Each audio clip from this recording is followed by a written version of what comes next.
El tema del día en La Tribu, La Tribu, La Tribu. Bueno, bienvenidos al tema del día. Hoy invitado especial aquí en el estudio, William Pleitez. William es reconocido por su trabajo económico, social, ha sido funcionario del PNUD, representante del PNUD aquí en El Salvador. También ha participado como jefe de Fomilenio 2, ¿verdad? No voy a decir los cargos así porque vamos a pasar varios días. Leemos aquí. Bueno, es que si leo el currículum, vaya, representante residente de PNUD en El Salvador, como 15 años ahí, más o menos. Sí. De ahí fue el director ejecutivo de Fomilenio, esto en Fomilenio 2, que entregó ahí ¿cuándo? El 31 de diciembre del año pasado.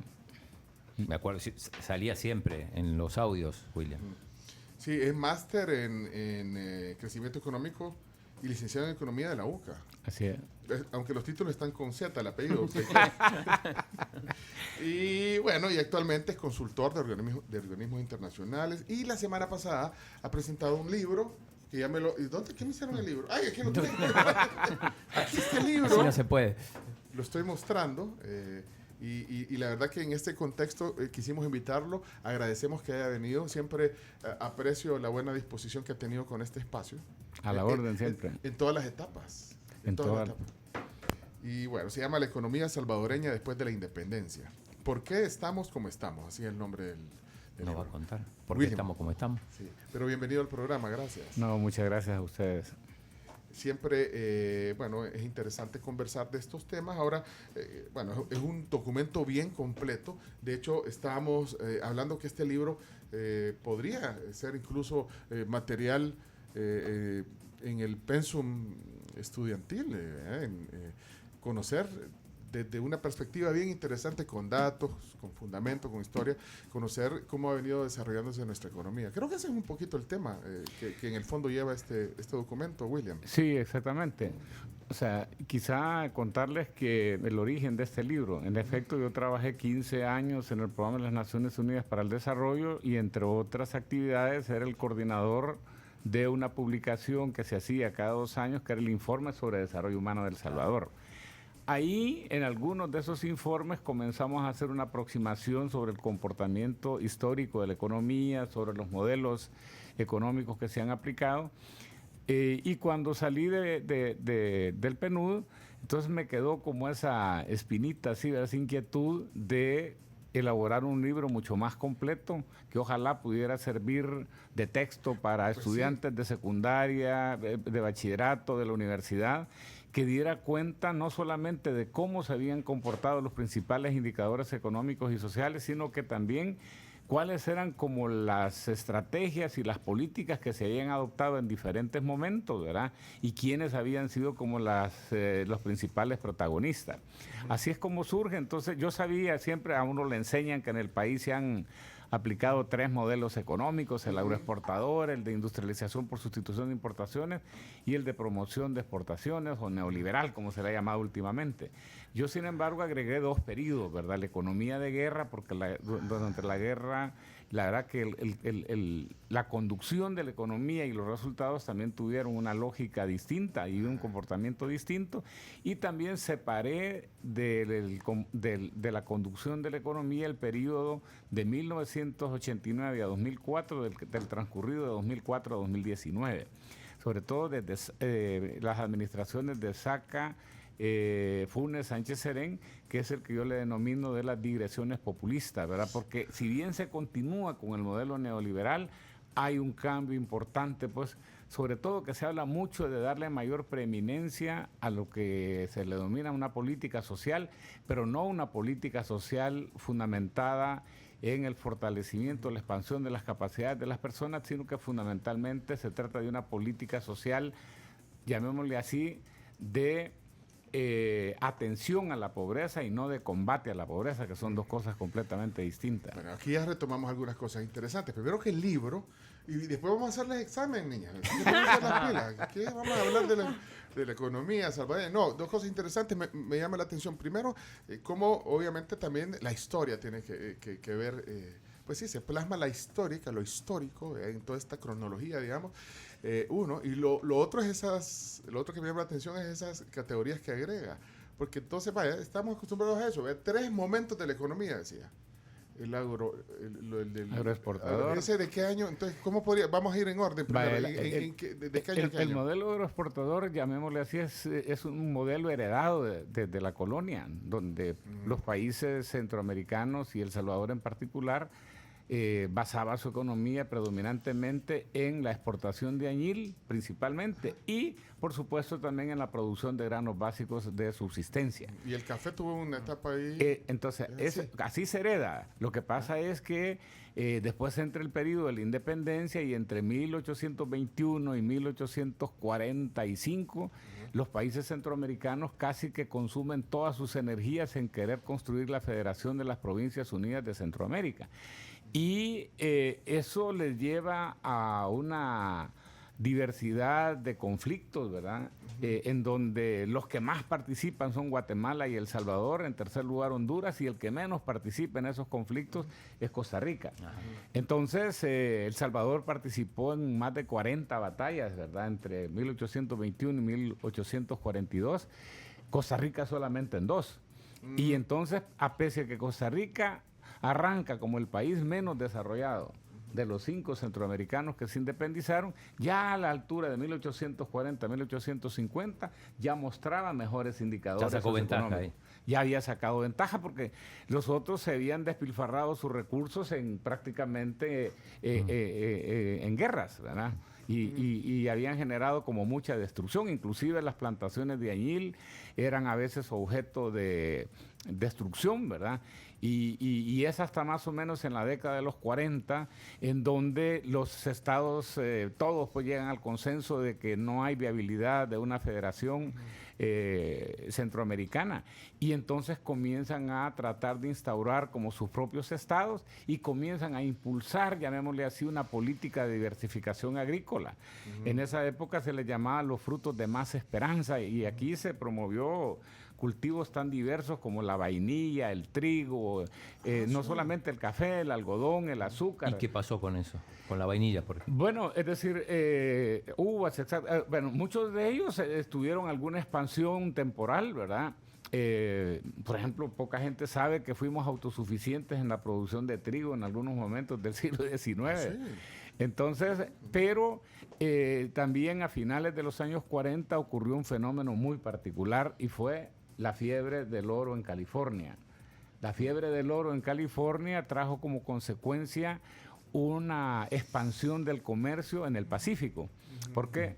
Muchos barcos salían de California, entonces paraban en puertos mexicanos, centroamericanos, por los cuales los países tenían que pagar, ¿verdad?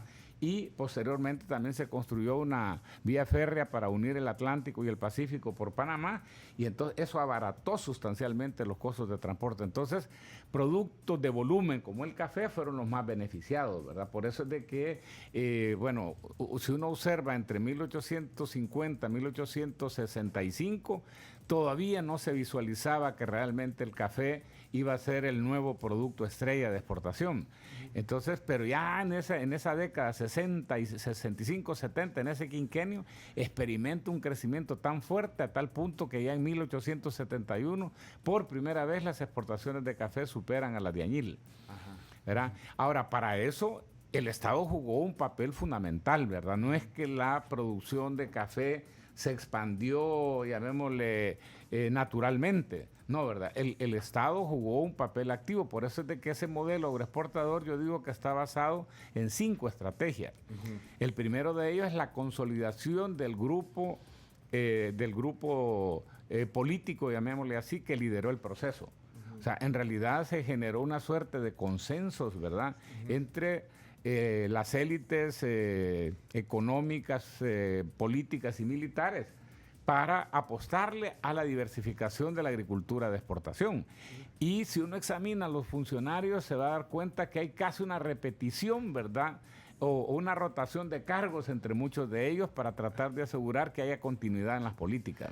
Ok, bueno, este es un resumen, digamos, del modelo agroexportador. Yo le preguntaba, ¿cuándo habrá finalizado, digamos, ese modelo? Ese finalizó exactamente, se considera como el año de finalización el golpe de Estado del 48, ¿verdad? Cuando llega Óscar Osorio al gobierno.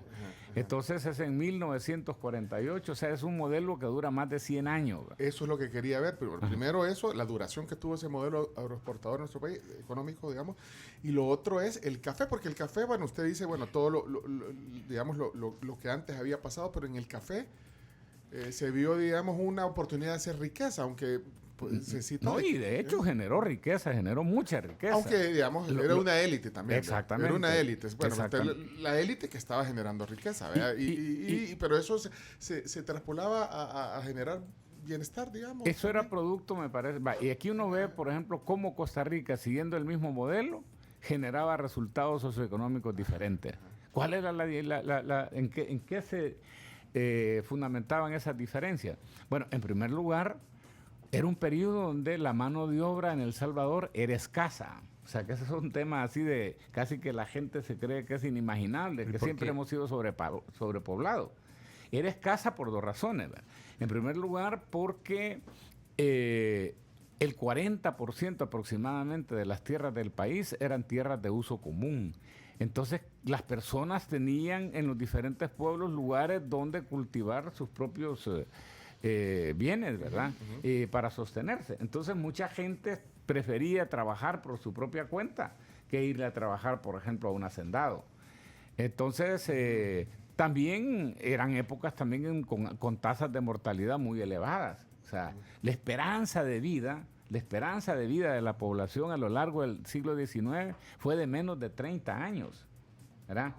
Entonces eso hacía que el crecimiento poblacional fuera realmente, las tasas de crecimiento muy bajas. Pero entonces, solo quiero entender eso, eso no se decantaba hacia lo social, económico, digamos, la riqueza que producía el café. Vaya, por ejemplo, en el caso de Costa Rica, que era un país más grande, ¿verdad? Y donde la escasez todavía de mano de obra era mayor, ahí más bien se promovió mucho la pequeña y mediana explotación de café, donde eran como los mismos trabajadores los que eran los propietarios, por ejemplo, de las explotaciones.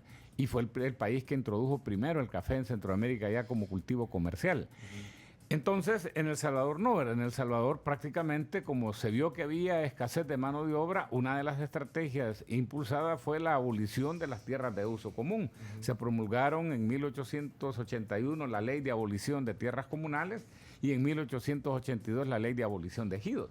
Claro, cuando uno examinaba toda la justificación que había alrededor de estas leyes, era que como consecuencia de la abolición ya se iban a dejar de producir granos de baja rentabilidad, ¿verdad? Y que solo generaban pobreza y que iba a haber más trabajo y mejor remunerado para la población y que inclusive pues se ofrecía no solamente prosperidad, sino que hasta felicidad. Ahora, sin embargo, la política salarial que se mantuvo a lo largo del siglo XIX y hasta las primeras 2 décadas del siglo XX es que el salario se mantuvo intacto. 2 reales por jornada. O sea, 2 reales eran 25 centavos de peso. No había inflación, además. Bueno, habían periodos inflacionarios, ¿verdad? O sea, sí había, y eso era parte como a veces de las crisis sociales que se generaban, porque, vaya, si de repente los precios internacionales del café se subían, eso hacía como una inyección de liquidez y eso a veces generaba que los precios de otros bienes subieran y no necesariamente los salarios. Eso solo estamos en el modelo Sí, agroexportador. Ahorita es lo que queremos hacer, entender un poquito. Llegamos al 48, entonces. Uy, se fue aquí algo, perdón. Mire, pero dos preguntas que surgen. Bueno, hubiera sido mejor que nos conquistaran los ingleses que los españoles. Hablaríamos inglés a la perfección. Bueno, no necesitaríamos visa. No, digo, fíjate, estoy pensando por todo lo que dijo. Es un debate, ¿verdad? Porque la verdad es de que la colonia inglesa se fundamentó casi que en el aniquilamiento de las razas nativas. O sea, Pues sí, tampoco era ganga, pero, Sí. pues sí, pero Hoy podríamos ser Australia o Belice. pues sí. Bueno, uno lo puede ver en ese... Sí. Entonces, prácticamente los grupos nativos quedaron relegados a reserva, ¿verdad? Sí, Entonces, o sea que tampoco era, bueno, pero al final fuimos conquistados, alguien nos tenía que conquistar. Bueno, así es la historia también. así es. Pero mire, y la otra cosa estaba pensando cuando esa confederación que se generaba, bueno, no funcionó, dice. Al final se dieron cuenta, entonces cada quien se fue por su... Cada quien por su lado. Y eso no hubiera sido positivo. Bueno, al final nunca se ha logrado consolidar Sí, vaya, a la región ¿La República de económicamente. Centroamérica o qué? ¿Qué sería? No, pues, todo esto, si antes había la ODECA, ¿no? Ahora es el Es que SICA. es curioso, sí, pero en sí. realidad cuando uno examina los documentos originales de la Declaración de Independencia, la verdad que había una visión de un Estado liberal muy al estilo de las políticas que estaban impulsando en Inglaterra o en Estados Unidos. Lo que pasa es que en efecto comenzaron a aparecer intereses particulares, ¿verdad?, de personas que sentían que se beneficiaban de tener repúblicas divididas. No hay que olvidar que después de la independencia de 1821 también México intentó anexar a los países centroamericanos como parte de su territorio. Y hubo batallas. El Salvador fue probablemente el país donde hubo más resistencia a la anexión a México, y hubo inclusive una misión a los Estados Unidos para solicitar la adhesión de El Salvador como parte del Estado Federado de Estados Unidos. Lo comentamos una vez eso. Mm. Pero entonces... Entonces, al final de cuentas, yo diría que es un tema que siempre ha estado presente y sobre todo, pero lo que pasa es que ha predominado mucho lo que algunos le llaman la integración de guayabera. ¿Cuál es esa? La integración de guayabera es que los presidentes se reúnen, ¿verdad?, predominantemente en Guayabera. lugares turísticos así...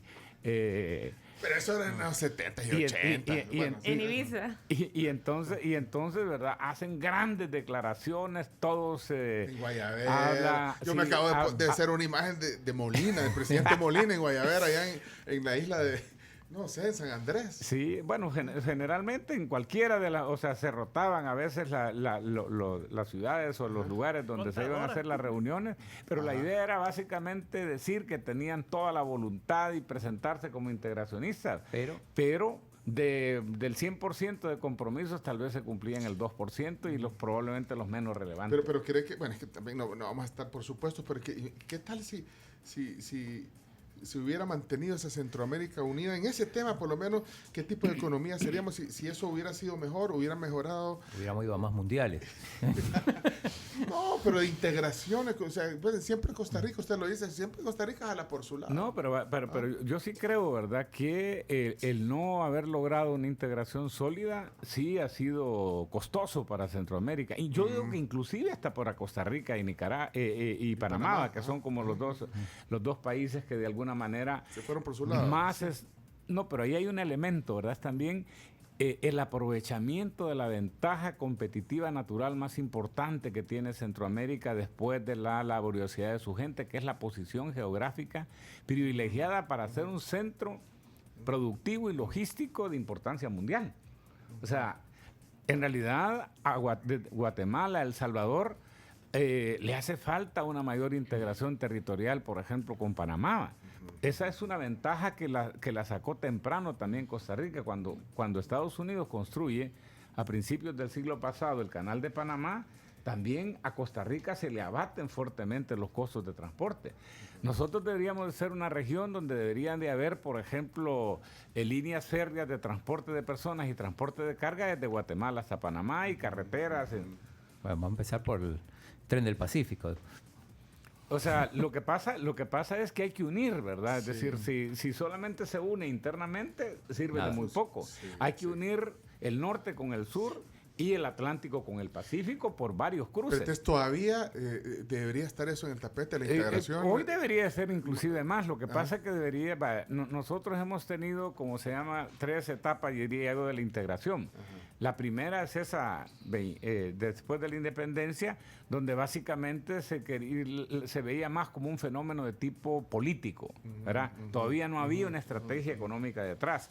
Quizá el periodo más favorable para la integración centroamericana y que mayores réditos ha generado es el que se generó entre entre 1950 y 1970, ¿verdad? Que es cuando se crea el Tratado General de Integración Económica Centroamericana, y en donde el modelo de industrialización de sustitución de importaciones tuvo como uno de sus soportes principales la protección arancelaria y la creación del mercado común centroamericano. Entonces, cuando crece enormemente el comercio intrarregional. ¿Qué año?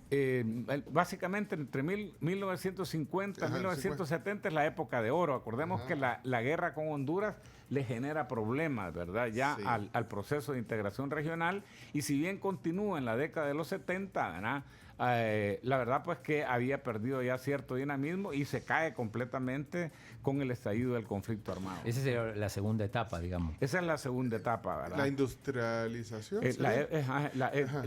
La integración como una de las estrategias de soporte del modelo de industrialización por sustitución de importaciones. Es que vuelvo a lo que estábamos hablando al principio, bueno, que ya nos, digamos, segmentó los diversos modelos económicos. Ajá. Que usted dice que había agregado dos, pero entonces ese es el segundo, digamos, luego del agroexportador Exportador. está el modelo industrial. ¿Ese en qué etapa? ¿En qué etapa? El otro 100 años, digamos. Eso fueron 30 años, ¿verdad? Básicamente 1949 a 1979. Al golpe de Estado. Inicia con un golpe y termina con un golpe. Ajá, lo industrial, y ahí fue, digamos, eso. Ese es el periodo donde los indicadores socioeconómicos muestran una mejora, un mejor desempeño, mayores progresos, diría yo. ¿Podemos así. decir que el mejor El Salvador de todos los tiempos fue en esa etapa?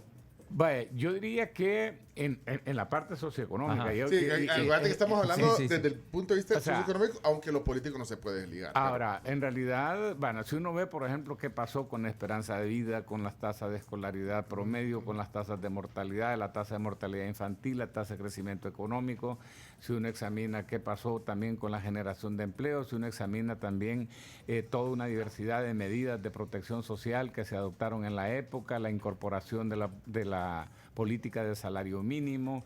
Entonces, ¿qué pasó, por ejemplo, con el comportamiento de la deuda? ¿Qué pasó con incluso la tasa de homicidios? Uno ve que es el periodo donde más progresos experimentó el país. Sin embargo, tuvo dos problemas fundamentales y dos factores externos que afectaron tremendamente la continuidad del modelo. Los dos fallos fueron, en primer lugar, que los progresos se concentraron en las áreas urbanas. Los gobiernos estos militares reaccionaron tarde con impulsar la modernización agrícola y el desarrollo rural. Acuérdense que es hasta ya más o menos ahí por los años 60, 70 que se comienza a hablar de reforma agraria, de los proyectos del Instituto, ¿cómo se llama?, de transformación agraria y todo eso. Lo de vivienda también, ¿verdad? Se hace el primer estudio de zonificación rural, ¿verdad? Y entonces de modernización agrícola. Entonces, el gasto público agropecuario llega a representar hasta el 14% del gasto público total. Se crea el Banco de Fomento Agropecuario, bueno, el CENTA se moderniza enormemente, bueno, un montón de iniciativas que se adoptaron.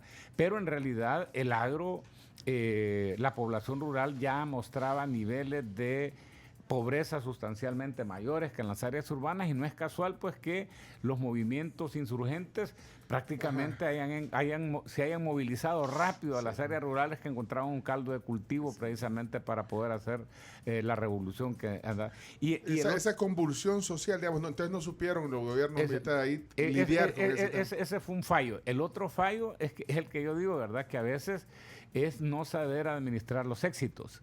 O sea, y eso lo veo fundamentalmente en que fueron gobiernos, ¿verdad?, que impulsaron fuertemente la educación y la salud. Para que tengamos una idea, durante la vigencia del modelo agroexportador, del gasto público total, solamente el 6% se destinaba a educación. El 6% del gasto público total. ¿Y en la etapa industrial? Se llegó a 24%, ¿verdad? Y el nivel más alto se alcanzó en 1971, que fue 30.4%.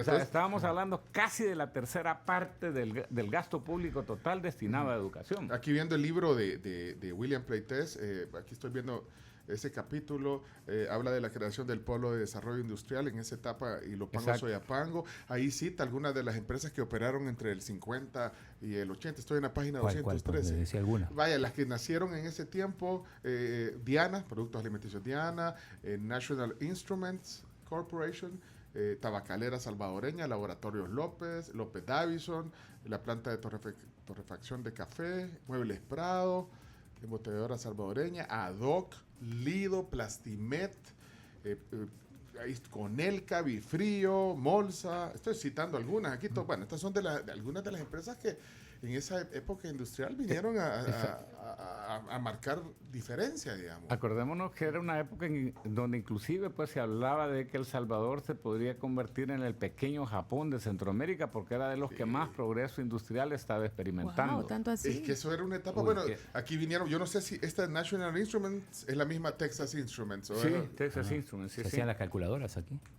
Aquí hacían un montón de chips y todo. Bueno, es que en ese tiempo poner una planta, eso tenía una gran dimensión. No, y a estas alturas, ¿verdad? Si ese polo se hubiera seguido creciendo, seguramente que seríamos una potencia. Un Sí, clúster una de- potencia, un clúster de exportación, de industrias de exportación. Japón de Centroamérica, ese no lo había escuchado.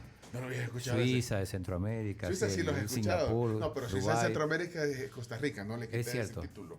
No, pero así se soñaba, o sea, Sí, bueno, no, así no, se veía. Así es. Y es decir, ese era el primer fallo, ¿eh? O sea, la marginación del área rural. Pero decía, esto de no hacerse cargo de los éxitos es, si a la gente se le educa más, ¿verdad? Y sobre todo en un contexto en donde están habiendo elecciones recurrentes, ¿verdad?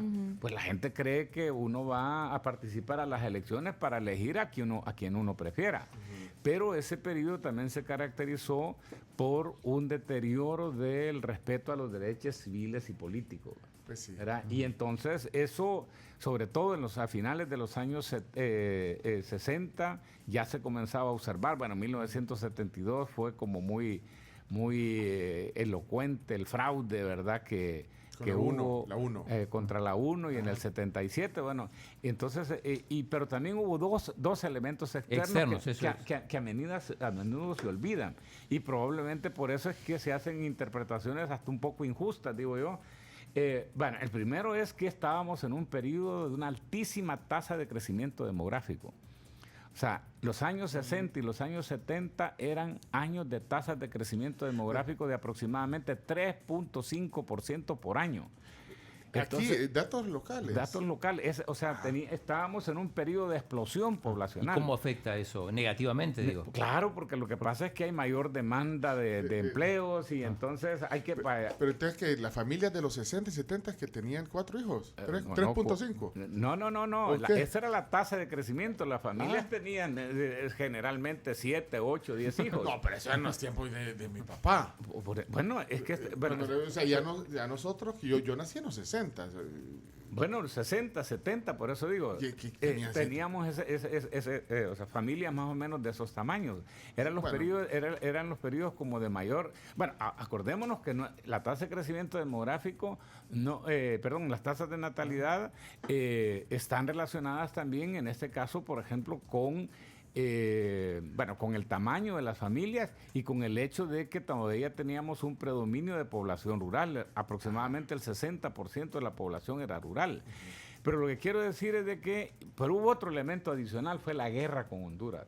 Bueno, La guerra con natalidad. Honduras hizo que ingresaran así en un lapso de 2 años aproximadamente más de 130,000 personas.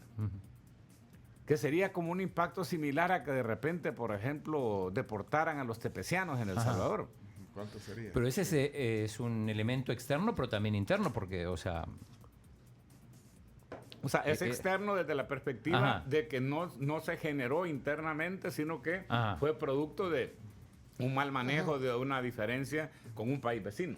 Y donde era en esa época el principal destinatario de la población migrante salvadoreña. Entonces, o sea, y el impacto había fue- mucho más en Honduras que lo que había en Estados Unidos. Pero entonces el impacto es tan grande, entonces. El que Enorme, tuvo, bueno, sí. políticamente es tan grande, ¿verdad? Que Sánchez Hernández pasa de ser probablemente el presidente de más popularidad después de finalizado el conflicto a que su partido pierda las elecciones 2 años después. Bueno, lo que estamos haciendo para los que acaban de encender el radio o están conectados a la tribu.fm es conversando con William Pleites, es economista, y hoy nos está presentando un resumen de este documento, de este libro que se llama La economía salvadoreña después de la independencia. Porque estamos como estamos. Ya vamos a llegar a ese capítulo, porque estamos como estamos. Pero bueno, estamos haciendo una pequeña cronología una cronología. El libro de verdad está sumamente interesante. No necesita ser, digamos, un interesado en el tema, ¿verdad?, académico, económico, para apreciar este contenido, ¿verdad, William? Exactamente. Bueno, eso fue como, llamémosle, uno de los propósitos también, ¿verdad? Que fuera de fácil comprensión. Sí. Habrá algunas cositas así que probablemente habré abusado de la jerga técnica, ¿verdad? Sí, pero no, hasta un glosario nos puso. Fíjate que nos puso un glosario, perdón que lo interrumpa, pero es que nos puso un glosario de siglas y acrónimos que lleva el libro. Podemos hacer un examen, qué significan todas estas siglas, todo esto, A ver, algunas. Sí. todos estos acrónimos. ¿Dónde se que puede ocupan. comprar? Perdón. Ah. Preguntan acá, ¿dónde se puede comprar? No, bueno, el libro no se vende, ¿verdad? Es un libro que ha sido como, llegamos a un acuerdo con el Ministerio de Educación de que yo no iba a renunciar a los derechos de autor con la condición de que se regalara a todos los profesores de bachillerato, pero además se puede bajar, ¿verdad?, libremente. Se puede bajar. Está en la página web de Flaxo y en la página web del Ministerio de Educación y de la PDF. Universidad Tecnológica. Mire, ahí en la transmisión estamos mostrando la portada. Entonces, está el PDF disponible. Exactamente. Es un bien público. O sea que si es bestseller no va a ganar ni una regalía. Nada. Miren, ahí está el libro, ahí lo estamos mostrando en el Facebook para No, los que pero están como decía, transmitiendo. el propósito principal es que la gente La conozca, difusión. ¿verdad? Que conozca. O O sea, sea, yo como decía, la principal novedad que creo que tiene este libro es que tiene, como digo, una recolección y sistematización de información estadística, pero también información bibliográfica, ¿verdad? Única para los 200 años, ¿verdad? Ok. Entonces, y en efecto, escrito de una manera que sea como lo más accesible posible para todas las personas interesadas en conocer la historia del país desde el ángulo socioeconómico. Ya te voy a hablar después de las siglas y los acrónimos. Ya lo estoy bajando el libro, ¿eh? Ah, ya lo estás bajando. Sí. Qué rápido este chino, pero bueno. Ahí también lo pueden encontrar en la cuenta de Twitter de la tribu, ya lo pusimos. Ya lo Para pusimos. que lo quieran, o sea, por si lo quieren descargar. No, y es para entender y conocer la historia económica de nuestro país. Luego, bueno, estoy viendo por los capítulos, de ahí viene la economía de guerra, que es la que incluye, ¿verdad? Porque normalmente nos hubiéramos pasado al modelo neoliberal que decía, pero entonces la economía de guerra, entonces ahí es lo posterior, lo que pasa, lo que surge después de lo que usted decía, William, de que no se pudo administrar todo lo bien que estaba pasando, entonces socialmente de ahí se generó pues una olla de presión que, bueno, nos llevó a una guerra, una situación desde los 70, digamos, hasta el 92 que se firman los acuerdos de paz. Ahí pone ese periodo de economía de guerra. Básicamente 1980, 1990. Ese es básicamente lo que concentra la parte más intensa del conflicto armado. Y aquí básicamente hay como 4 estrategias, ¿verdad?, que se siguen. La primera son las denominadas reformas estructurales que consistieron en la reforma agraria, la estatización de la banca y la estatización del comercio exterior de café y azúcar. Pero la reforma agraria fue una medida, digamos, que surgió un poquito antes del inicio de la guerra. Es que esto ya fue después del golpe de Estado. Sí, bueno, la reforma agraria inicia en 1980. Entonces, justamente, muchos las consideraban como una medida más bien de carácter contrainsurgente, ¿verdad? Que el propósito principal era debilitar a los grupos insurgentes. Pero también era como decir, tratar de remendar un poquito el problema que se había generado con el anterior modelo. Por eso el capítulo inclusive incluye toda una discusión de todo el debate que hubo alrededor de la reforma agraria desde finales de los años 60. ¿Cómo ¿verdad? podría catalogar esa reforma? ¿Era una medida qué? Porque esa la tomaron ya los gobiernos, las juntas revolucionarias. Exactamente. Ahí había de todo un poco. ¿Cómo podría catalogar? ¿Fue una medida que populista, una medida predominantemente contrainsurgente? O sea, el propósito principal, indiscutiblemente que era como atender por un lado, ¿verdad?, atender una vieja demanda que había en la población rural salvadoreña y sobre todo quizá en algunos casos yo diría como alimentada por ese sentimiento que había de la población de origen indígena con relación a la abolición de los ejidos y las tierras comunales. Pero como digo, en el momento en el que se aplica, donde ya prácticamente la guerra había iniciado, entonces su propósito principal no es como las reformas agrarias que se llevaron a cabo en Corea, en Taiwán, ¿verdad?, en donde el propósito principal estaba orientado a la modernización agrícola, al combate del latifundio, ¿verdad? Pero, no, aquí lo que pasa es que la motivación principal era derrotar a la guerrilla y a las fuerzas sociales que la apoyaban. Eso o sea, de alguna manera yo para cada modelo o para cada periodo hago una suerte de marco lógico. Eso está en la página 284. Ajá. Pero me llama la atención como que usted lo ponga como una medida contrainsurgente, pero al final era una medida, digamos, de decir, mire, le vamos a quitar a todos estos que han sido dueños de las tierras y vamos a hacerlo más justo. Voy a hacer un poquito el corazón que tenía y le vamos a entregar a los que trabajan la tierra, a los campesinos, a los agricultores, le vamos a entregar esas tierras que le estamos quitando a estos que han tenido, digamos. Bueno, para entender también es bien importante, ¿verdad?, que dentro de las medidas tomadas, bueno, al principio se había diseñado que iba a haber 2 etapas, ¿verdad? La fase 1, que era la expropiación de todas las propiedades superiores a 500 hectáreas, y la fase 2, que iba a incluir a las propiedades superiores a 100 hectáreas o a 150, dependiendo la calidad de los suelos. Sorpresivamente, la fase 2 fue, llamémosle, eliminada, y en sustitución se implementó lo que le llamaban una fase 3, que le llamaban la tierra para el que la trabaja. Y entonces y ahí era básicamente poderle expropiar a las personas que arrendaban tierras a campesinos. En esta, sobre todo en esta, en las justificaciones que uno encuentra bibliográficamente sobre esta fase 3, uno ahí encuentra que definitivamente el propósito principal era la contrainsurgencia. Bueno, ahí lo identifica, pero para mí... entonces, o sea, no es que no era justo, no fuera justo, ¿verdad? O sea, no que fuera necesario. No, el tema es que en el momento, es un momento en donde prácticamente es bien difícil apostarle a la modernización del agro porque había conflicto armado. O sea, era un periodo en donde incluso las finanzas del Estado también estaban en su peor momento, porque otra de las características fue la militarización del presupuesto. ¿Verdad? En esa etapa. Y el otro elemento fue también que la fuerte asistencia económica y financiera de los Estados Unidos. Algunos le llaman a eso el Salvador Option, así, ¿verdad? La opción El Salvador, porque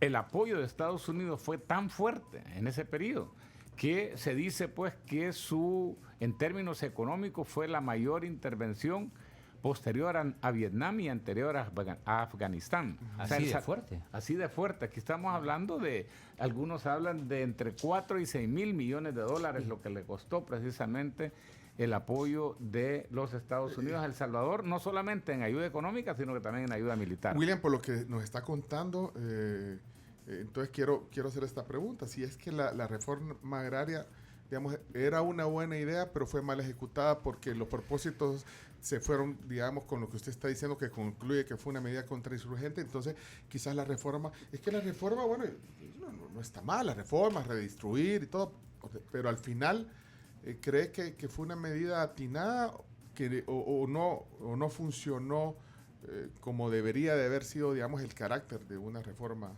yo diría que el problema fundamental fue precisamente el momento en el que se impulsó. Sí, estamos en guerra. O sea, no es lo mismo impulsar una medida de esta naturaleza, o sea, en un ambiente, llamémoslo, de relativa tranquilidad y en el que adicionalmente hayan recursos suficientes para respaldar un proceso de modernización de la agricultura, que cuando se está haciendo ya en medio de un conflicto armado, ya cuando la crisis ha alcanzado, bueno, niveles tan altos, pues, que hay una guerra de por medio. Esa es la diferencia. Bueno, ya vamos a leer. Hay que leer ese capítulo bien para también sacar conclusiones de esto. Bueno, y de ahí vienen otros temas. Ya me están avisando que viene el desayuno, porque Le dijeron que íbamos a desayunar. Nosotros desayunamos a las 9. Un entremés vamos a hacer. No, ahí. es que nosotros desayunamos a las 9. Es que fíjense que aquí nos toca bien difícil desde las 6.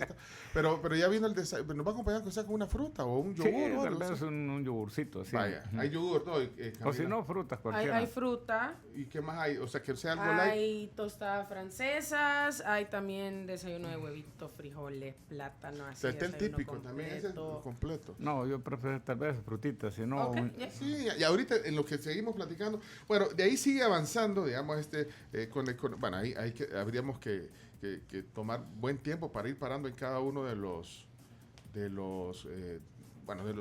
capítulos que tiene, digamos, esta historia, esta historia de la economía salvadoreña. Bueno, pero de ahí vamos viendo, vamos caminando hacia los nuevos modelos de desarrollo.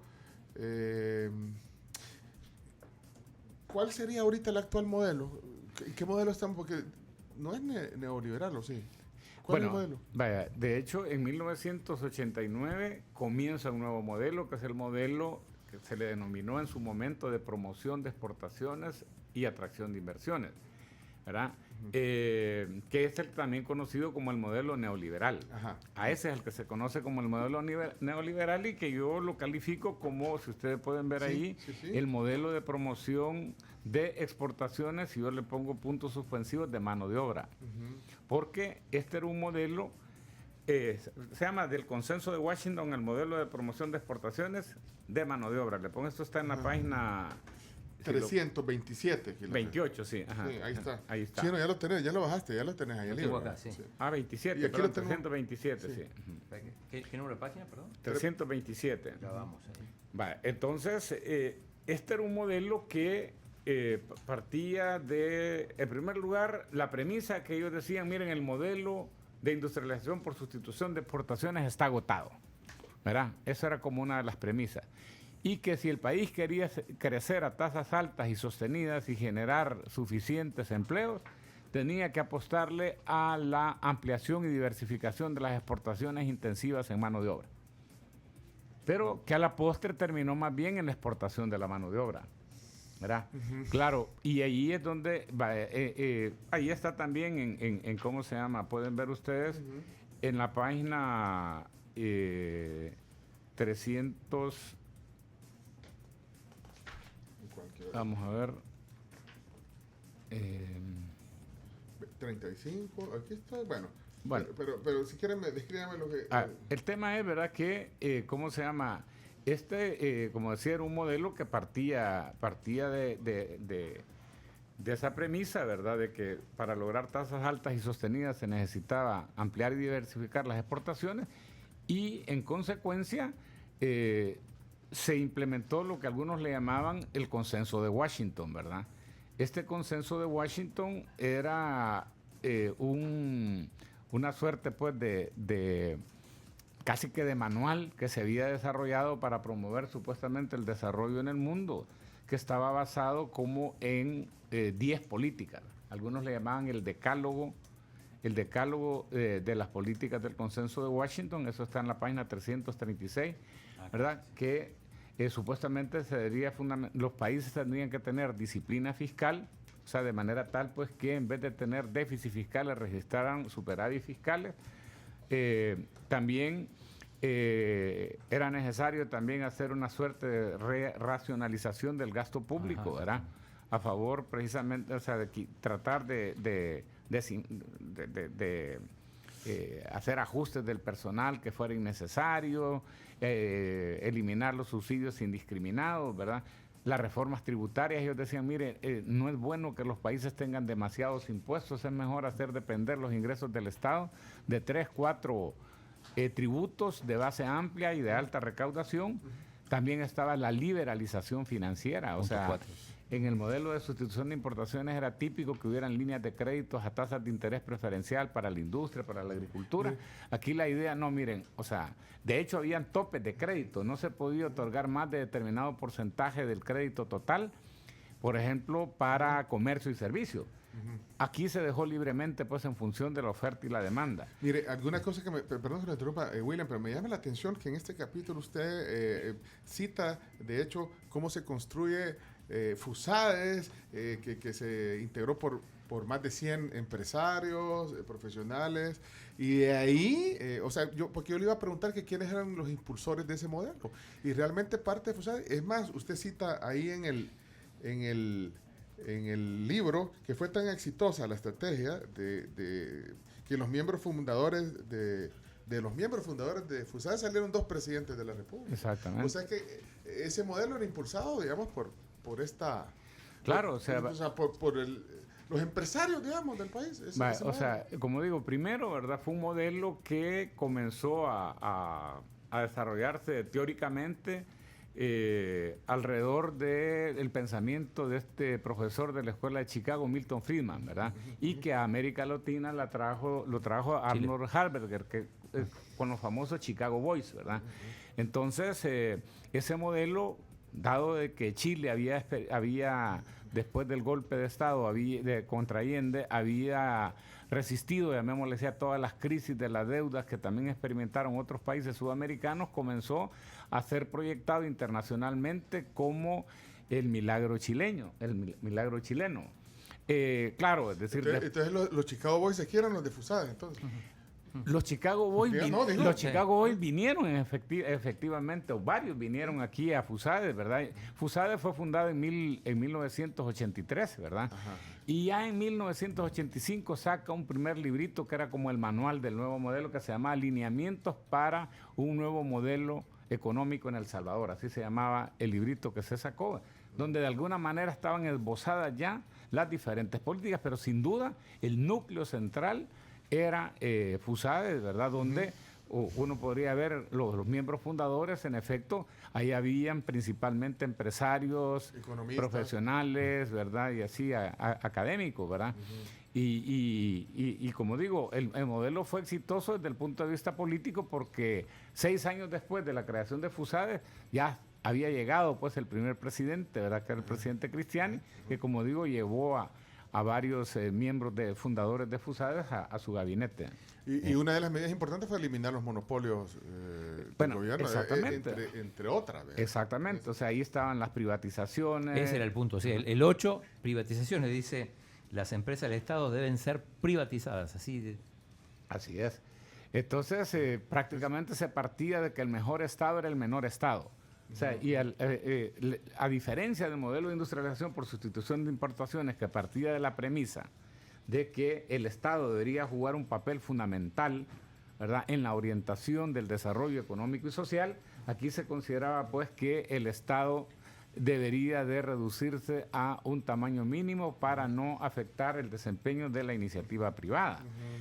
Entonces, por eso también hay un desmantelamiento de las políticas sectoriales. O sea, la idea, bueno, Manuel Enrique Heinz decía, miren, o sea, querer seleccionar previamente qué actividades van a ser más rentables a través de una decisión de un burócrata es lo peor que le puede pasar a un país. ¿Y ese periodo se terminó cuándo? El modelo como tal es un modelo que sigue en marcha. Pues sí, pero con bemoles. Exactamente, sí. Lo que pasa es que, yo diferencio... Con dolarización, con Bitcoin, con un montón. Yo digo que entre 1989 y el año 2004, llamémosle así, el modelo neoliberal aplicado en El Salvador fue bastante ortodoxo, con una sola excepción, la dolarización. Ajá. Que ustedes van a ver incluso un recuadro ahí, si ustedes quieren saber la historia con detalles de la dolarización, ahí hay como... Página. El recuadro 4.1, 4.2. El 4.2, ajá. Y en el 2004... Es que lo que estuve hojeando lo vi y me acuerdo que decía recuadro 4.2, me llamó la atención porque son varias páginas que son un recuadro. ¿Qué página? Vamos a Acá ver. el Chomito las está mostrando en el Facebook. O sea, aquí en toda la tecnología, hombre. Pero miren, en lo que lo busca... Es la página 363. Ajá, se llama El camino hacia la dolarización, la consolidación del modelo exportador de mano de obra. Ahí van a ver, yo tuve acceso a algunos documentos muy reservados, así, ¿verdad? Pues sí. Y entonces ustedes van a ver ahí relatado cómo fue que se produjo la dolarización en El Salvador. Eso está en el libro de William Pleites. Tenemos que hacer un paréntesis porque si no nos desayunamos. Y ¿En ya el nos va a decir, 2004 ya qué está pasó? en TV. ¿El Claro, TLC? No, en el 2004 lo que pasa es que, vaya, estamos Solo ya- para vaya, anticipo. vaya, lo que pasa es que ya desde 1999 se visualizaba una alta posibilidad de que el FMLN llegara al gobierno, ¿verdad? Ajá. Entonces, habían ocurrido también los terremotos de 2001. Entonces, prácticamente, pues, en Arena hubo una reflexión fuerte que necesitaban un candidato con un perfil diferente, que ya no podía seguir siendo... De los Chicago Boys. Exactamente. Y así es como llega Tony Saca. Que no era de los Chicago Boys. No, pero mire, estuvo buena esa analogía de los Chicago Boys Sí, con sí, los de sí, Pusade. sí, sí, Si sí. no me van a decir, Sí, sí. sí, eran los Chicago Boys. Ajá. Y entonces Bueno, deciden- entonces, ¿verdad? Ustedes van a ver que particularmente desde un año antes de la elección de Saca, hay un giro, sobre todo, pues, en el discurso gubernamental.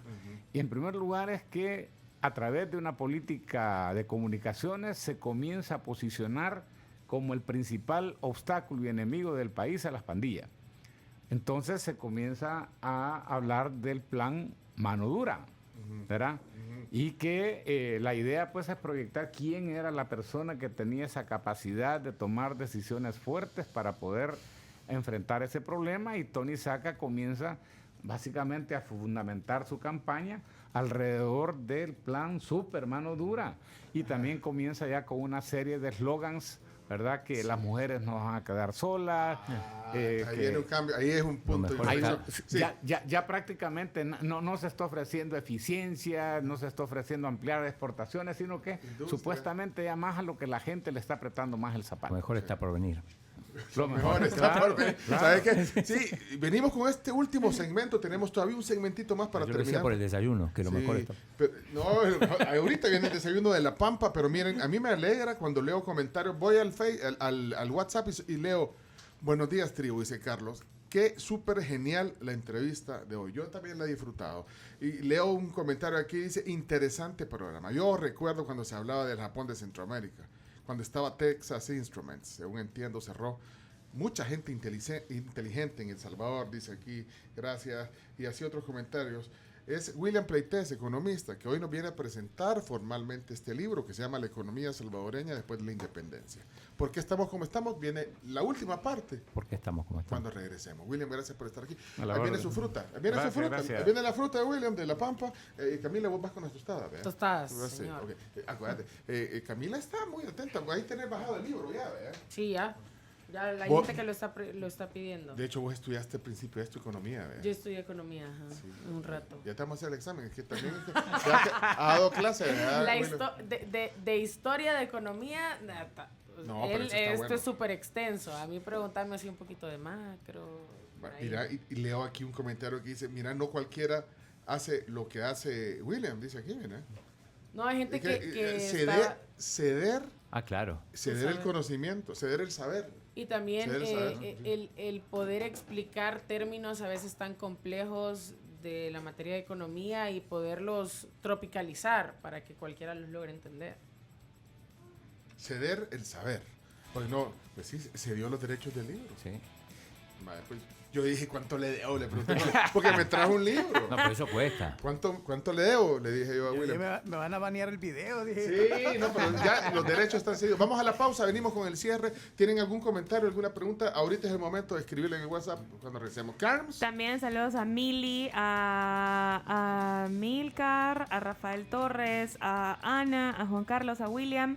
Todos coinciden en que un gran invitado el de hoy, e incluso están diciendo que podría ser un buen asesor de gobiernos por todo lo que Es consultor, pero él de Ajá. organismos internacionales. Correcto, ahí está. Ya regresamos. Vámonos a la pausa y les cuento sobre Super Selectos, que justamente es el patrocinador oficial del tema del día. Solo en Super Selectos van a encontrar un montón de productos que no pueden faltar en casa con precios convenientes. Todos vamos a Super Selectos y la verdad es que siempre nos sale muy, muy bien. Hoy es cuando tenemos que aprovechar para ahorrar muchísimo más. 9:16, la hora gracias también a nuestros amigos de Pedidos Ya. Recuerde descargar la app en su Android o en su teléfono, en su iPhone con iOS. Ahí va a poder encontrar un montón de promociones, descuentos y comercios.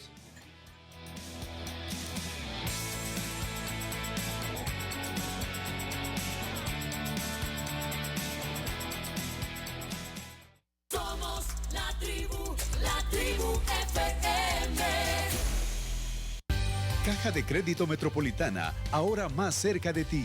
Visítanos en nuestras agencias ubicadas en Plaza La Tiendona, Colonia Médica, Plaza Centro, Santa Tecla y nuestro centro de negocios Escalón. O llámanos a nuestro PBX 2225-5000. Caja de Crédito Metropolitana. Por más de 30 años, la Caja de Crédito de los Microempresarios. Miembro del Sistema Fede Crédito.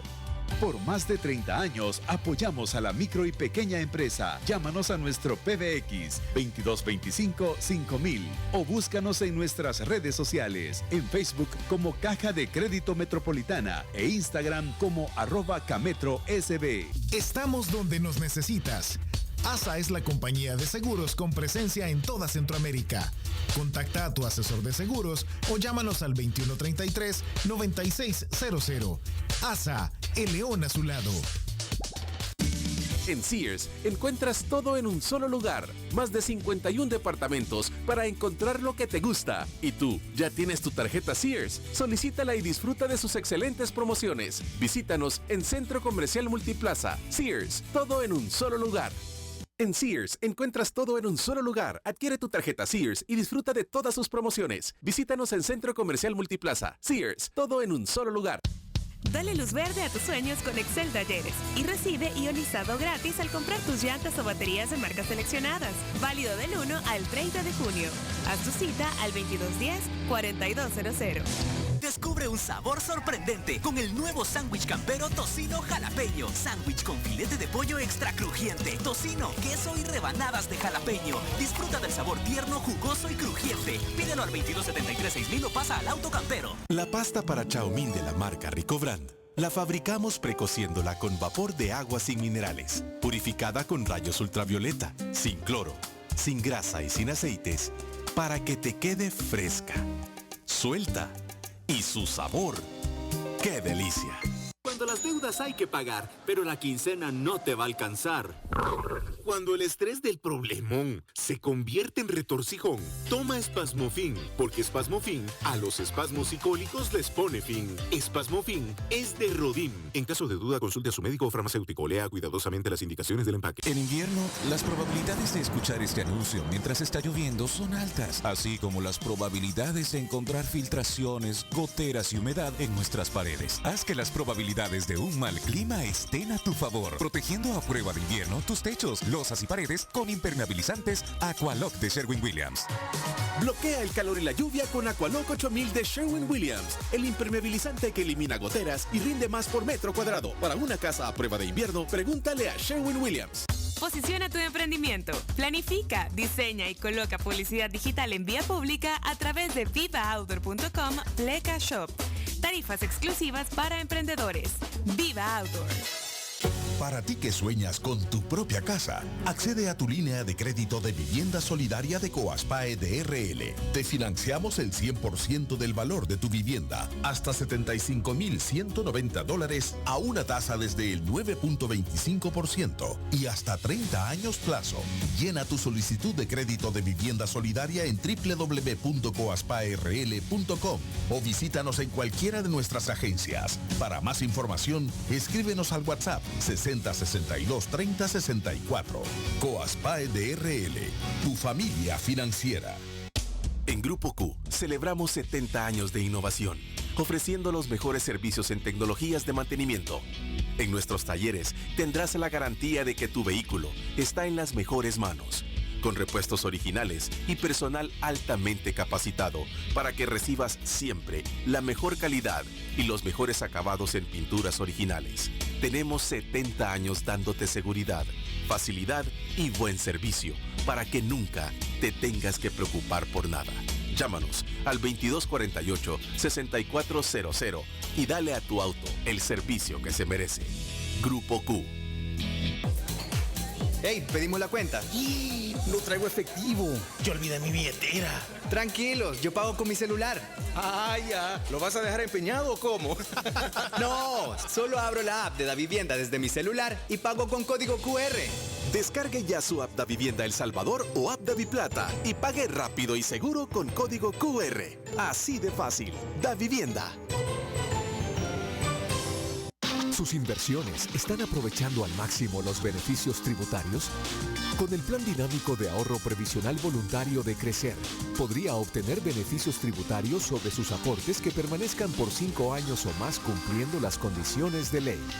Conozca más ingresando a nuestras herramientas digitales en www.crecer.com.sb. El poder de sus decisiones crea futuro. AFP Crecer. El cambio climático ha provocado lluvias más intensas. Para enfrentar estos efectos, Aliaxis, el líder mundial en PVC, con presencia en más de 40 países, ha desarrollado el canal para aguas lluvias de mayor capacidad de evacuación. MaxiCanal. MaxiCanal. Máxima capacidad hidráulica. El canal más grande, más ancho, 25% más grande que el canal existente. En El Salvador, Aliaxis es Durman. Durman, distribuidor de MaxiCanal. Más pollo, más camperitos y más sabor con el nuevo Combazo Campero. La mejor combinación con tus acompañamientos favoritos. Disfruta del sabor tierno, jugoso y crujiente. Pídelo por nuestra app, web o al 2273-6000. ¡Sabor Campero! Tu futuro es ser un profesional innovador. Estudia en la Universidad Dr. Andrés Bello. Tu futuro es UNAV.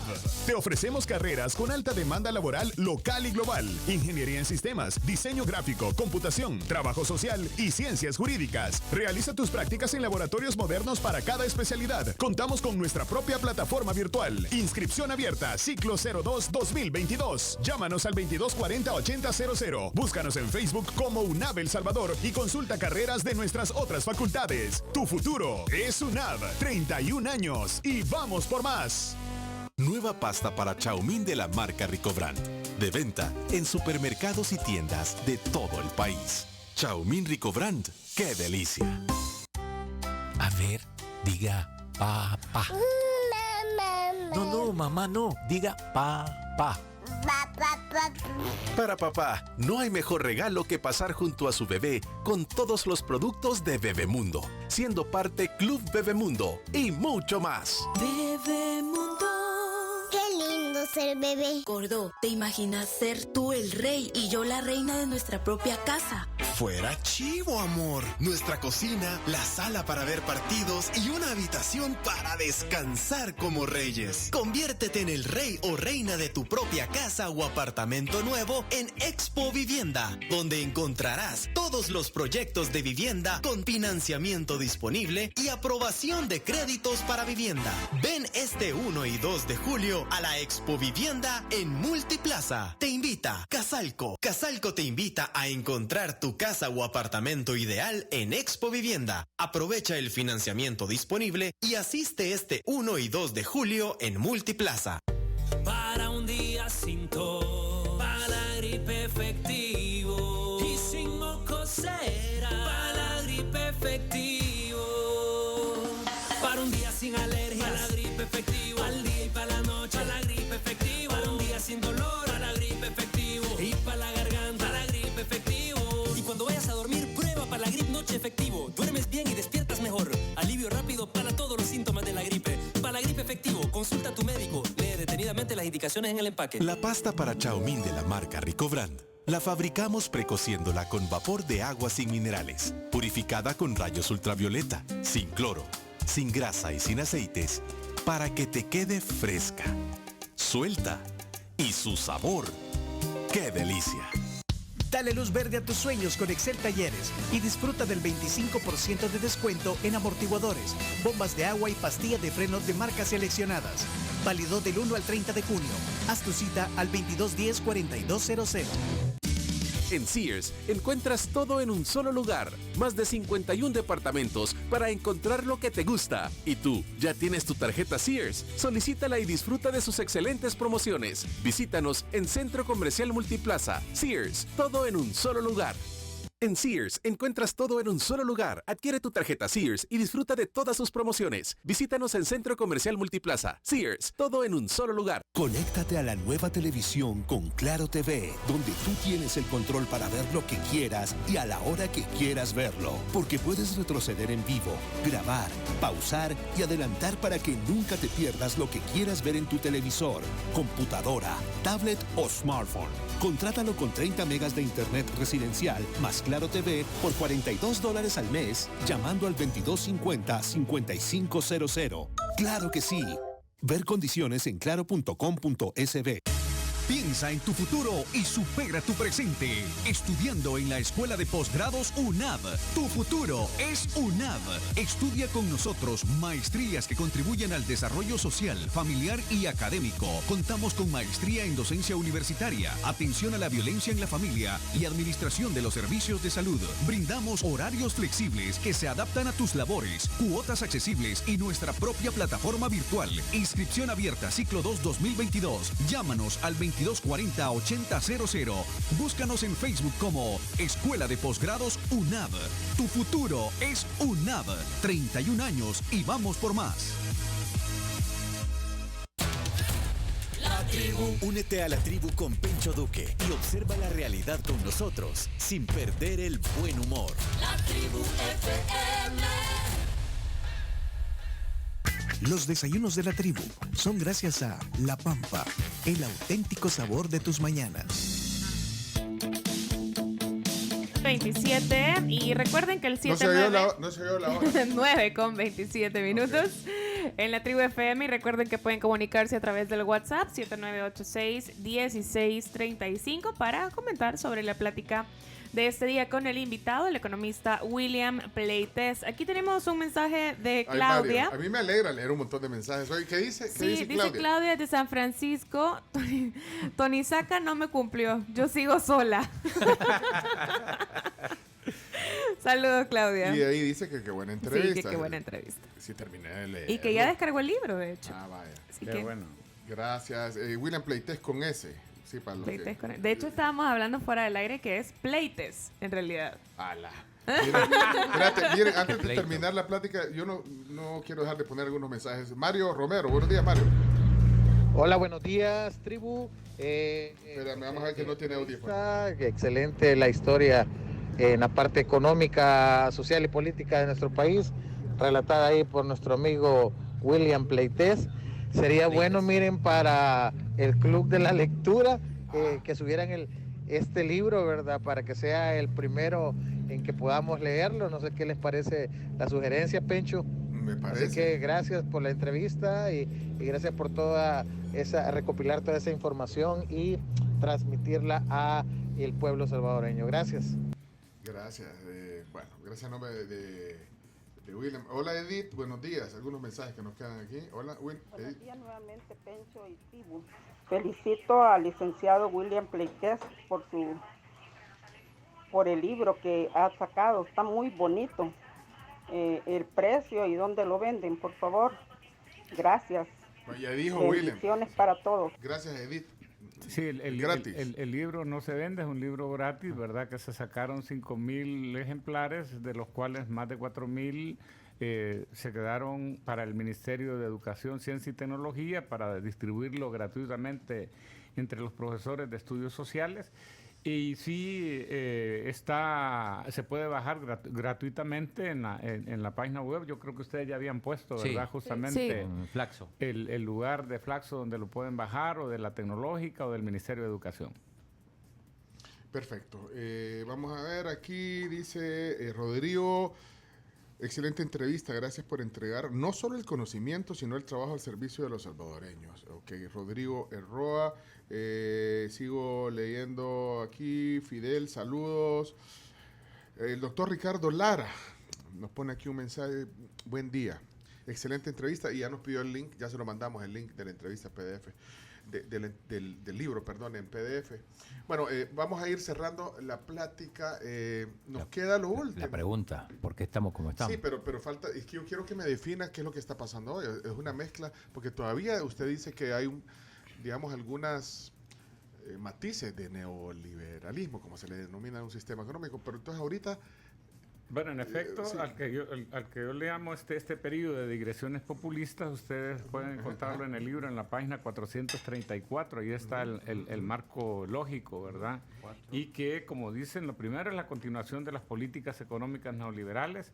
Hay también un uso intensivo de la publicidad e incremento de los gastos en comunicaciones, un uso reiterado de las políticas simbólicas, o sea, esto es bien importante, ¿verdad? Porque en los últimos años habremos visto una enorme cantidad de programas de nombre rimbombantes, ¿verdad? Que son presentados como de una enorme capacidad de transformación de la sociedad. Nombre rimbombantes, ¿pensás en algún nombre rimbombantes? Por ejemplo, dicen un sistema, vamos a establecer un sistema de protección social universal, ¿verdad? Vamos a apostarle, dicen, al desarrollo de la franja costero-marina. No, pero los nombres rimbombantes, aquel nombre de el Plan 2021, se llama uno, el Plan de Educación 2021.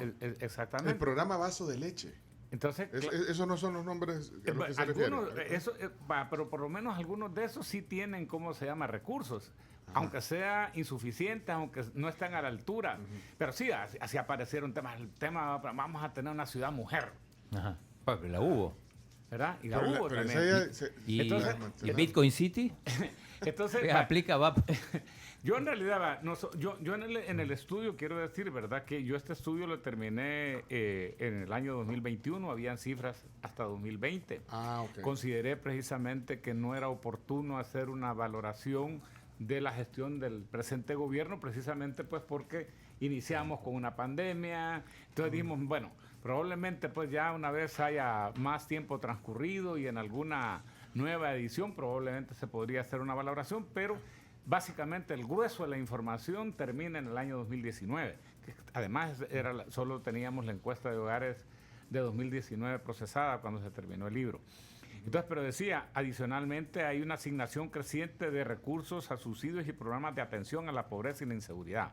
O sea, no es lo mismo, por ejemplo, todos estos programas que hablábamos del vaso de leche, programas, estos son, o por ejemplo el paquete agrícola, esas son políticas que no van a resolver la pobreza. Son programas de atención a la pobreza. O sea, la pobreza se vence cuando se invierte oportunamente en el despliegue de los talentos y capacidades de las personas. Cuando uno comienza ya a redistribuir, cuando las personas ya ingresaron al mercado laboral, ya es tarde, ¿verdad? Yo lo visualizo inclusive en términos personales.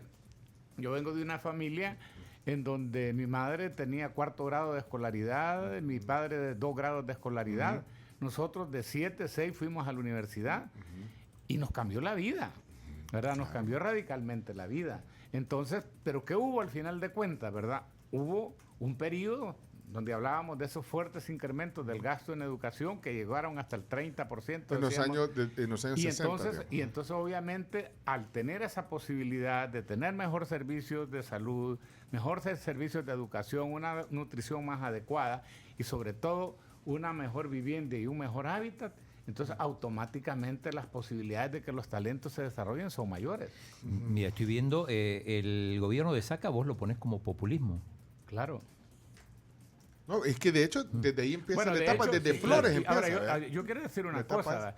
En realidad, yo diferencio en dos tipos de populismo, porque el populismo casi que se ha convertido en una palabra descalificadora, por ejemplo, de la gestión de un gobernante. Esa mala palabra, digamos. ¿Y no debería ser así?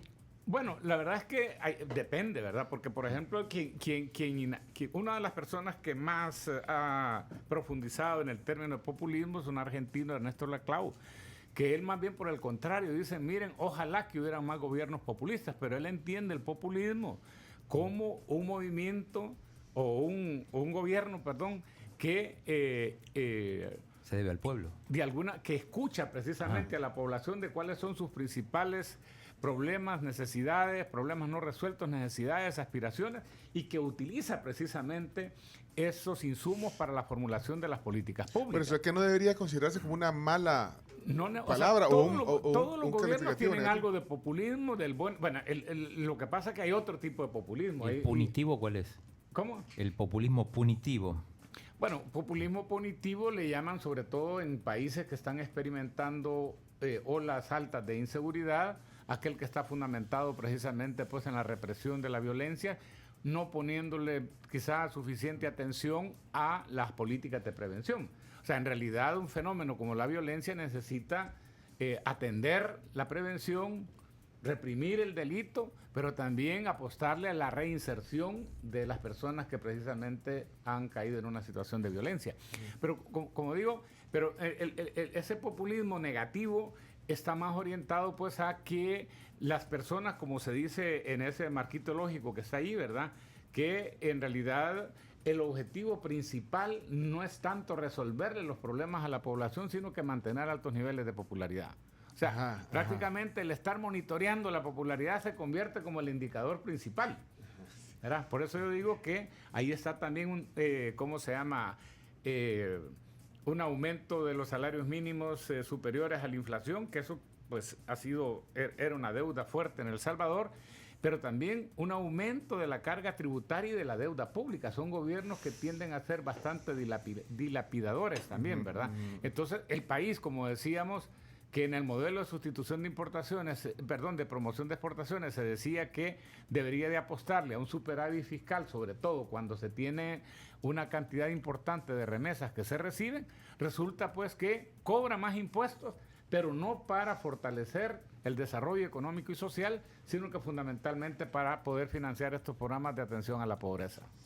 Bueno, aquí hemos hecho, veamos, una sinopsis de este documento, este libro, realmente interesante. Yo pues me alegro cuando leo los comentarios, como decía, que la gente aprecia este tipo de pláticas y por supuesto apreciará este tipo de lectura, también de documento, historia, conocimiento. Y al final, porque estamos como estamos, que es una respuesta que nos la vamos a dar nosotros mismos, luego de leer todo el libro.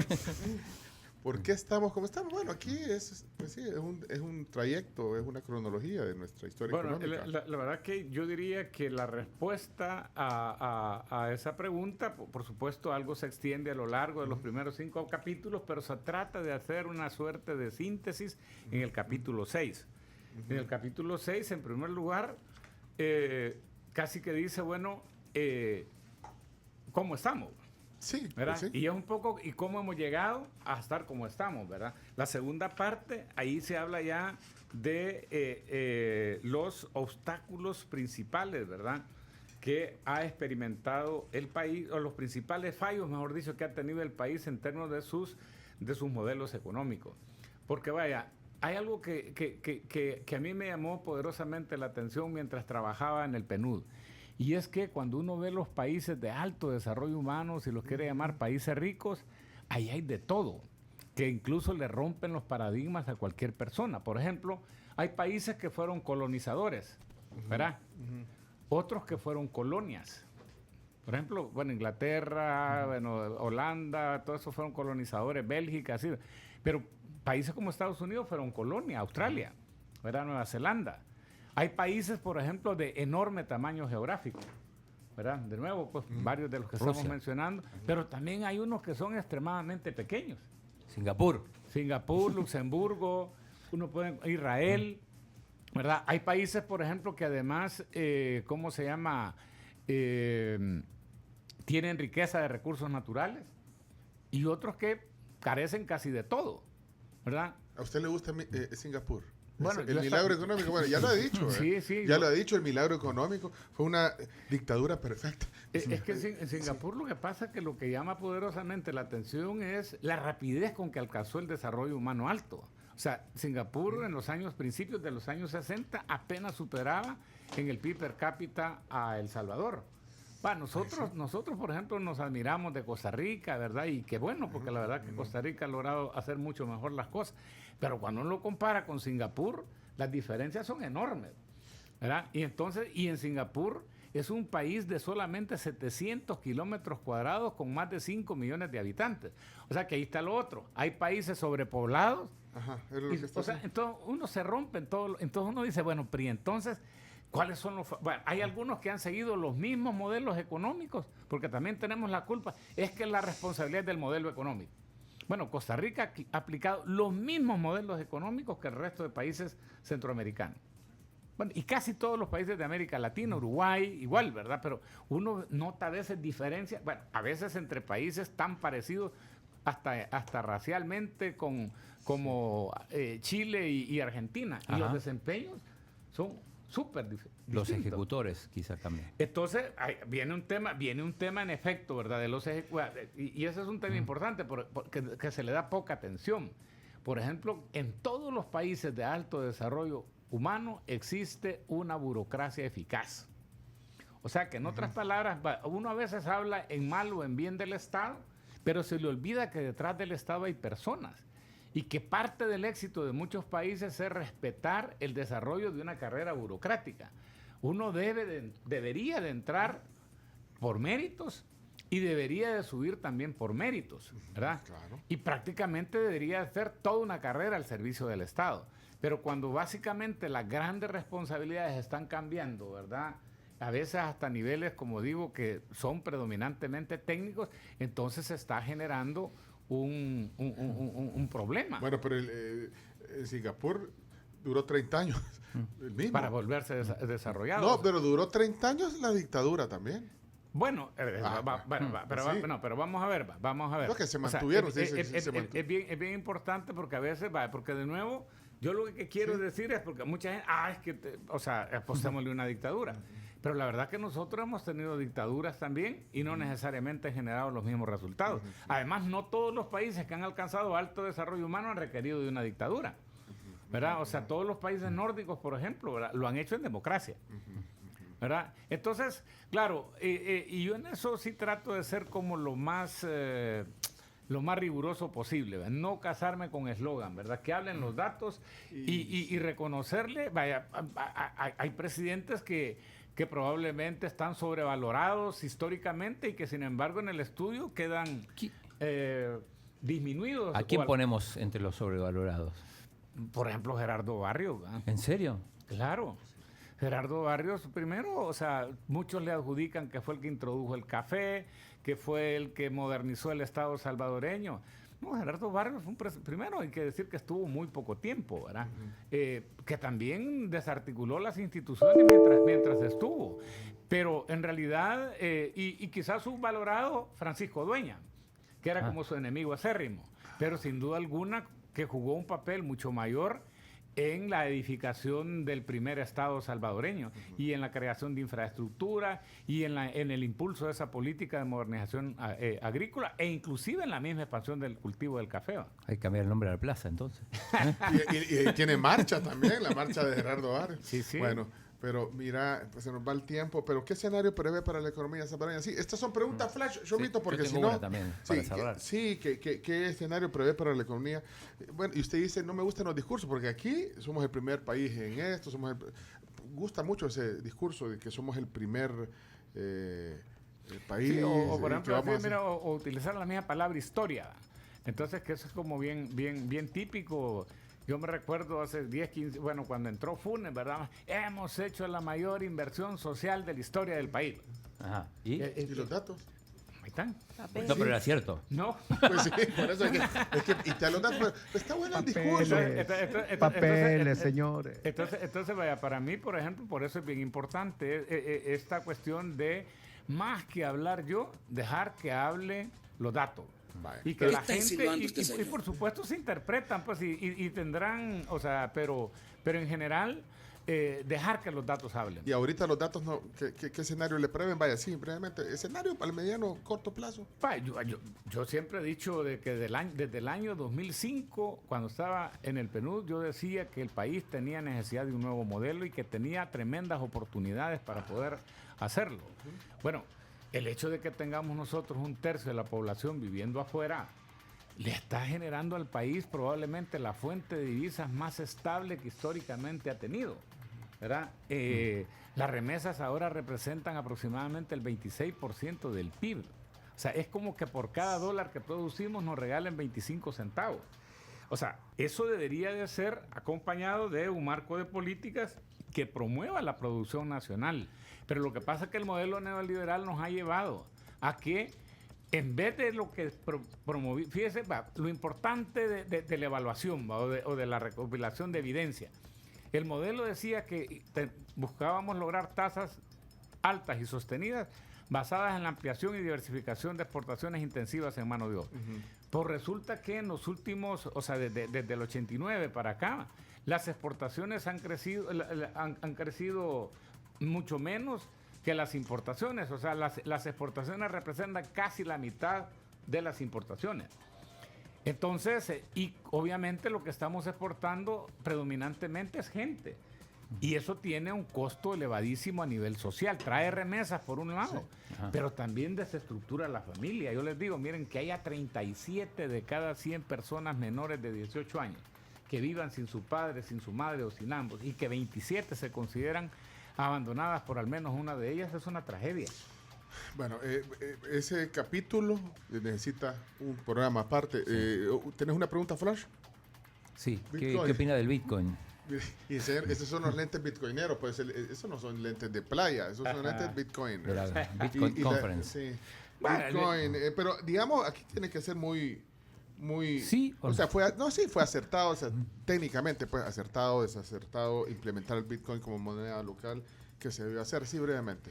Vaya, yo honestamente creo que el Bitcoin hay que reconocer que es una moneda, que es un activo financiero, pero que no fue creado para ser moneda, ¿verdad? No es el propósito que sea utilizado como moneda, ¿verdad? Porque justamente las monedas tienen que tener determinadas características que generalmente no corresponden a un activo que se utilice predominantemente pues para invertir o para especular.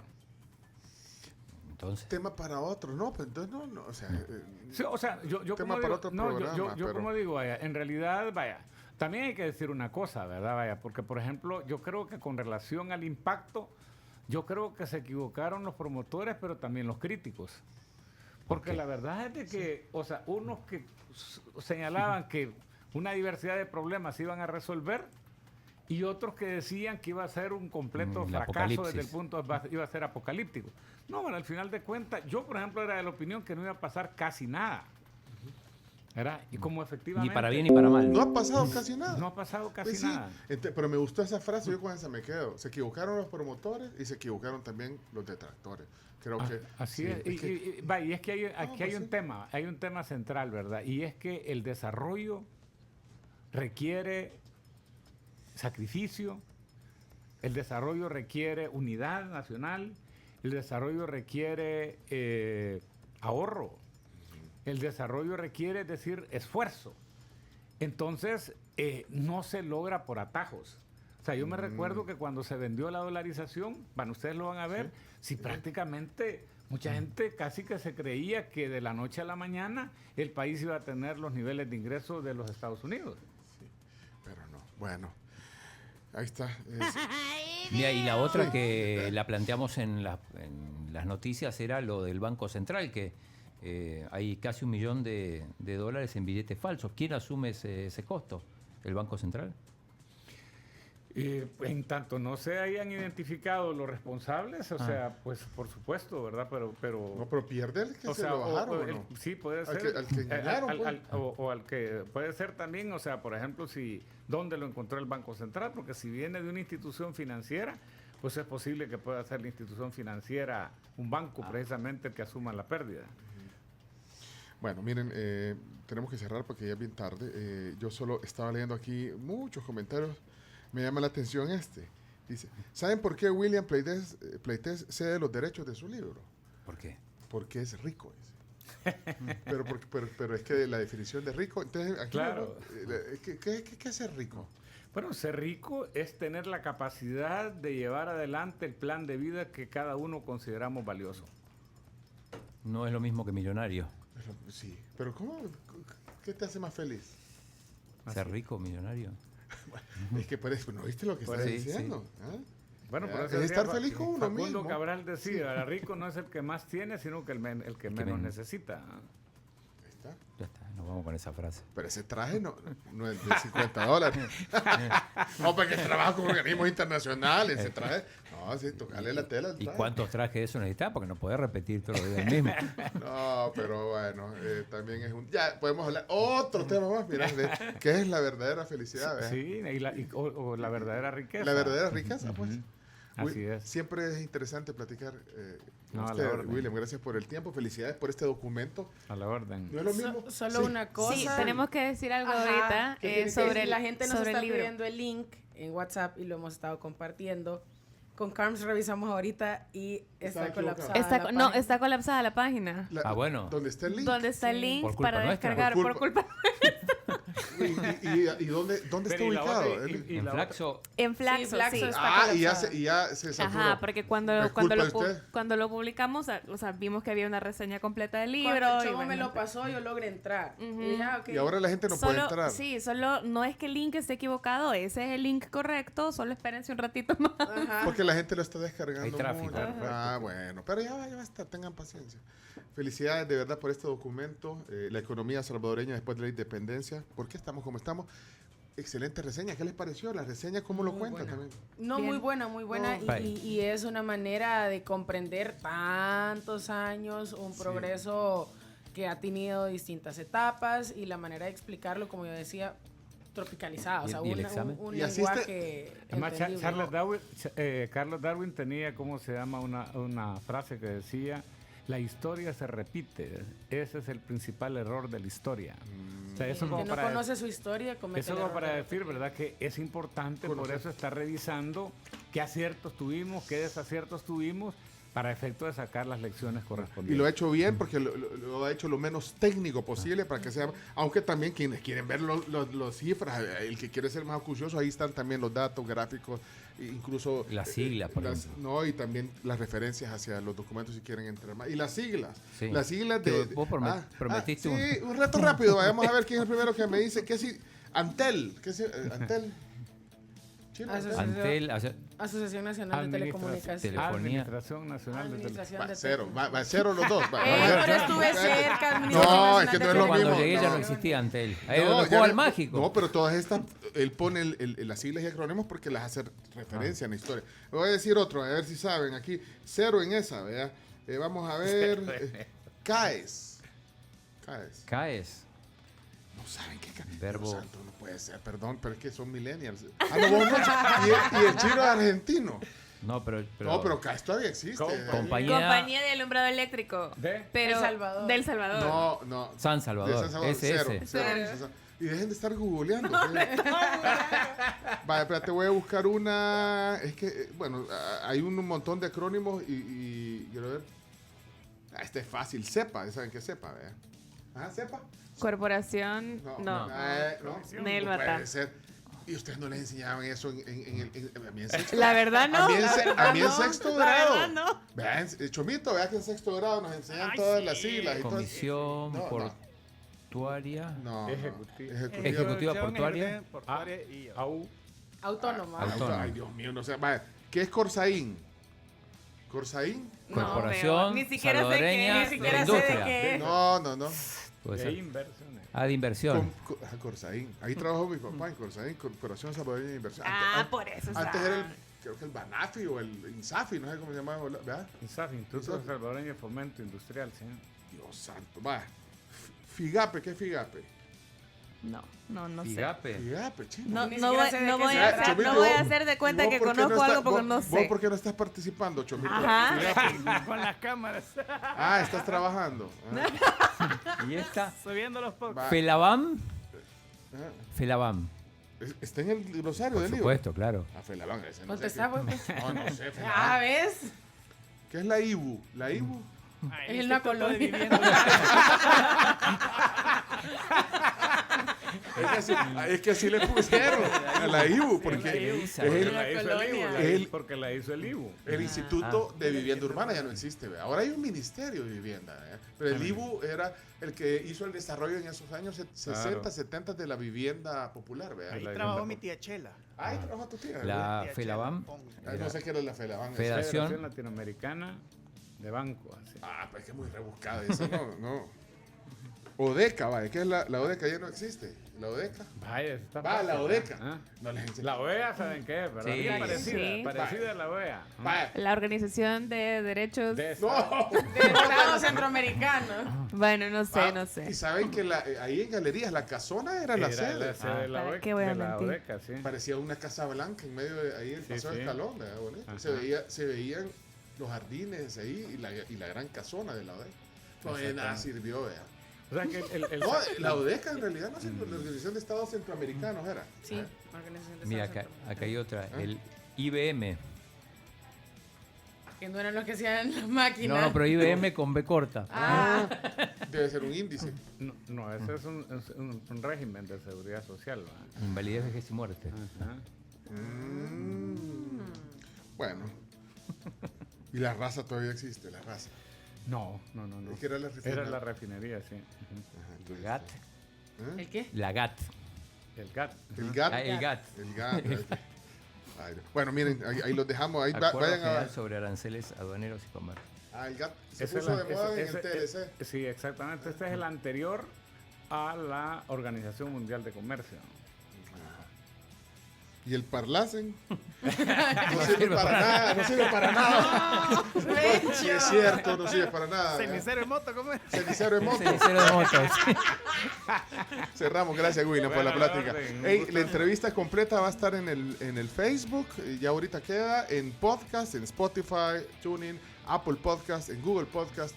Y de verdad, gracias a William Pleites por la plática de hoy. Y si quieren el link del libro, y se los mandamos si no lo tienen todavía. Y si no Y lo pueden. tengan paciencia. Sí, porque está ahorita no sé. Sí, colapsó la página ahí. colapsó. Pero ya vamos a regresar. Bueno, gracias, William. Qué gusto. Vámonos a la pausa porque aquí la tribu continúa.